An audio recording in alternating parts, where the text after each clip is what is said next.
தமிழ் சினிமாவில் நடிப்பு அசுரன் என்று அழைக்கப்படுபவர்தான் நடிகர் தனுஷ். இவரின் நடிப்பில் அருண் மாதேஸ்வரன் இயக்கத்தில் கடந்த பொங்கல் பண்டிகை முன்னிட்டு ஜனவரி 12ஆம் தேதி வெளியான படம்தான் கேப்டன் மில்லர்.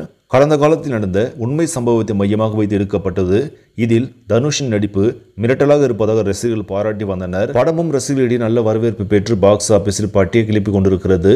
தற்போது கேப்டன் மில்லர் திரைப்படம் வெளியாகி 2 வாரம் முடிந்திருக்கும் நிலையில் உலக அளவில் 97 கோடிக்கு மேலாக வசூலித்திருப்பதாக பாக்ஸ் ஆபீஸ் வட்டாரங்கள் தெரிவிக்கின்றன.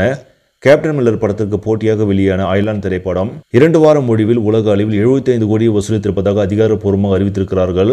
ஆனால் கேப்டன் மில்லர் படத்தின் அதிகாரப்பூர்வ வசூலை தயாரிப்பு நிறுவனம் அறிவிக்கவில்லை.